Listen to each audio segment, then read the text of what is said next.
my YouTube channel. My name is Deepa Robbins from DeeZinesByD, and today I have a post on behalf of the Make the Cards Challenge blog.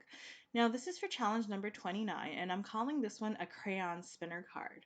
And I'm actually going to show you how to use the LawnFawn Reveal Wheel, which is actually used for a different kind of purpose, but you can basically use it for this little spinner that I have with these crayons attached to it.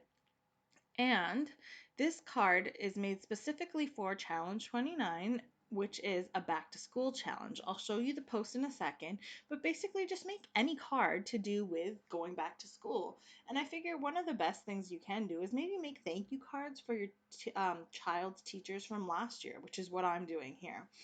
So this is the challenge post. It's called Back to School. Go ahead and visit www.makethecards.challenge.com and go ahead and join the challenge. So I have this Concord and Night Color Me Happy set. There's a stamp and coordinating dies.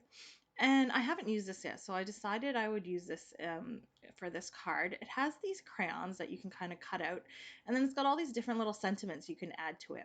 I decided to use the hello, which actually ends up getting cut off, so it really didn't matter what I used. But if you wanted to use any of the other ones, it's completely up to you. They also have these coordinating stamps that you can actually stamp onto there with some other sentiments as well. So this is the crayon that you get when you put it all together, and I'm going to show you how I assemble one of these. I went ahead and cut out the crayon pieces, so you have a full crayon, and then you have like basically the paper which goes around the actual crayon, which would be this second piece here. And that's where you're going to add this hello sentiment, which is like would be, I guess, for Crayola. They normally have that Crayola written there. So anyways, I cut all of those out of a bunch of black cardstock, and I've got all my different colors. I did 8 different colors in the colors of the rainbow.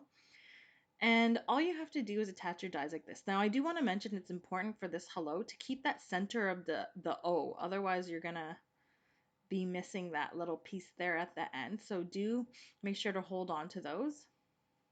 And I'm just using my jewel picker or my embellishment wand to kind of help me get all these little die cuts in place. And all I'm doing is matching it up to the crayon that I made first. And I'm matching up all those little black lines so that they're basically identical. You could do a die cut inlay technique like this, but I wanted to cut all of my pieces ahead of time and then attach them all in one go. So the inlay didn't really work for me, but this matching it up, it's not going to be exactly the same, but it's about the same, and that's all I really need because I'm going to end up cutting these crayons in half to use on the front of my card. So I'll go ahead and make this orange one for you so you can see how that's done. It's very easy to put together. It doesn't take that long. I finished all 8 of them, so these are the 8 different colors that I'm using. And it really only took me about 20 minutes with cutting them all and gluing them all together. Now here's the LawnFawn Reveal Wheel. It comes with those other 2 pieces here, but I'm just going to use this round spinning plate plus this center mounting spinning plate. So you're going to need this and a brad. And I have this 6x6-inch piece of cream cardstock, and I also cut the wheel and that other little circle out from there as well, which you're going to need. I have the stamp set here, and I'm going to stamp out a bit of a background, like a pattern paper type thing. And I'm actually going to be using oxide ink. So I have them all listed here. I picked colors which were similar to the colors that I cut out from cardstock, so they're similar to the colors of crayons that I chose. And I thought these oxides would work perfect to make a crayon effect because if you have used oxides versus the distress ink before, the ink, it is a dye ink and it soaks into the paper. And when it soaks into the paper, it creates a nice vibrant color. Now with the oxides, it is a bit of a mix. I'm forgetting my terminology right now, but basically it kind of sits more on top of your paper rather than being absorbed into it, which gives it like a chalky type feeling. And so that makes for a good print, especially when you're trying to make it like crayon, because crayon doesn't soak into your paper, it sits on top. So I figured these oxides were perfect to use for this type of effect. So all I did was take those 3 little scribbles that they had, the heart, the fat scribble and the skinny scribble, I'm going to call them. And I basically just put them all over my paper, hanging off the edges, going horizontally, vertically, and I'm just creating a nice little crayon little background here, which is going to tie in those crayons on my spinner onto the back of my, the base of my card. So now my last task for this background was to do all the little hearts, which are really cool little scribbled hearts. So they look like they're colored in crayon. And this is such a nice, it's a relaxing thing to do. I like making my own pattern paper like this, but I mean it does take some time, and you have to kind of plan out your crafts and what you're doing so you can sort of work it into your designs. So I'll do some double stamping with different colors, and that's pretty much my background. Now I also have to do the spinning wheel because you're going to be able to see it underneath the crayons, because I'm not going to be able to to cover the entire wheel.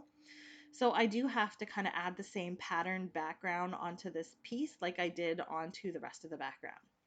Now, I know you're probably hearing a bunch of noise in the background. I have some construction going on outside my house, and there is a busy road near my house, so I do apologize for any noise that you may hear. Um, so anyways, back to my recording here. I have all of that done. So the little wheel is done and patterned up along with my card base or my card background. And that's what the final product looks like. And like I said, this is a very neat effect with the oxides. So I'm going to be using the Spellbinders ColorBlock Circles and Stripes dies. This was a die of the month. I can't recall for which month, but I'll link up everything in my blog so you can go ahead and take a look at any supplies that you might be interested in there. And I'm using this Artist-tac Dry Adhesive. I've shown this before in my past videos. It has basically like a two-sided sheet, or two sheets with like sticky tack in the middle, and you put your die cut on top of it. This works perfect for intricate die cuts. And you just kind of pick up the stickiness on the back. It turns it into a sticker. Stick it on what you want, burnish it down like this, like I have, and it puts it in place. So that saves you some time with some messy glue if you don't want to mess around with that. So on to my assembly. I found the middle of my paper here. So my paper is 6 by 6. So I am measuring 3 inches from the center, from the edge to the center on both sides to get the center here. And I've put my little reveal wheel in the center along with my sentiment to figure out how long I need these crayons to be, because I'm not going to need the entire length. So I figured out how long it's going to be. I cut the first one with this guillotine tonic Tim Holtz guillotine cutter. I love this cutter. It works so well. And then all I do is kind of match it up with the one that I've cut, create a tick mark with a pencil, and then I'll go ahead and cut it again. So I'm sorry, it's a bit off screen, but I'm basically just measuring where the tick mark should be, how long it should be, and then cutting all of them. And that's the final result that I have. They're all basically the same length. And then again, I'm gonna apologize. I have my card front a bit off screen for a bit here. And so I've stuck down that reveal wheel with a piece of washi tape to keep it in place in the center of my card. And now I'm adding my crayons in the color of the rainbow. So I usually remember that with the acronym Roy G. Biv. So red, orange, yellow, blue, violet. Red, orange, yellow, green, blue, violet. Anyways, and I added a pink and an aqua, or sorry, like a sea foamy type greeny aqua color in there. And so I'm just adding the 4 points, like at what I like to call north, south, east, and west. And then I'm adding the other colored crayons at the diagonal corners. And then that kind of creates my 8 pointed little spinner in the center. So I'm going to remove that piece of washi and then attach the last crayon there. And once that's all good and dry, I'll turn that little spinner piece over, and then I have that smaller circle. And what I'm going to do is put 4 small little square foams around one side of this piece. Now we're not going to see this piece, so you didn't need to stamp anything on there. And I have a small little brad, and I'm going to stick it through the bottom, so the foam piece or the foam end. And then I did kind of close it down here to kind of make sure that it works. And so I'm kind of just experimenting here and making sure it turns around. And then once I figured that out, I'm actually gonna open up the brad again, or at least pull the pieces together and pull off that wheel, because it's gonna be hard to get this whole piece in the center of my cardstock here. So I'm keeping the brad on that small circle. I'm going to take all the backings off of those 4 pieces of foam. And then I'm going to line it up with that little dot I made in the center and stick it down. And then all I have left to do here is stick my wheel back on top through the brad, which can be a little tricky when you've opened it already. So I'll stick that down again. And so as you can see, it turns around very nicely here. And then I have my little sentiment that I have to add. So I kind of messed around with this a little bit. I put my sentiment on top of that brad, and I tried to keep it on top of the brad as much as I could. Like you can see, I'm putting the foam mainly on the brad. I didn't want it to touch the actual spinning piece because I wanted it to kind of move without moving with the crayons, but it did kind of catch. So I decided to just line up that pink crayon in the center like so. That way it moves with the crayons, but at least I know like the center point so that it's pretty much symmetrical here. Now for the inside of the card, or the card base, you're going to have to cut 6 by 6 inch piece of white cardstock along with, I think that was like a 1/2 inch lip that I cut there, and on one piece, and then the other piece you cut separately, 6 inch by 6 inch. And then what you're going to do is attach these. So I've attached a piece of strong double-sided adhesive, some Be Creative tape there, and I'm lining up the 2 pieces of cardstock and I'm folding it over here. I'll use my bone folder to kind of make that stronger and adhere it. And then sometimes what happens is it does push that one smaller piece of cardstock up, so all you have to do is kind of cut that off a bit. So if you wanted, you could make your cardstock a bit longer to make sure it's the right size. I wasn't too bothered, so I just cut off whatever I needed to make sure it matched. And now for the inside, I have all those cut off pieces of the crayon. So I decided I'd use those on the inside.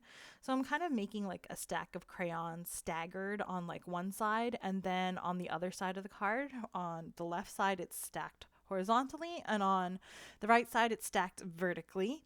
And then all I have to do is kind of cut off the overhanging pieces. So you get this nice kind of stacked edge, like a little bit of a corner there.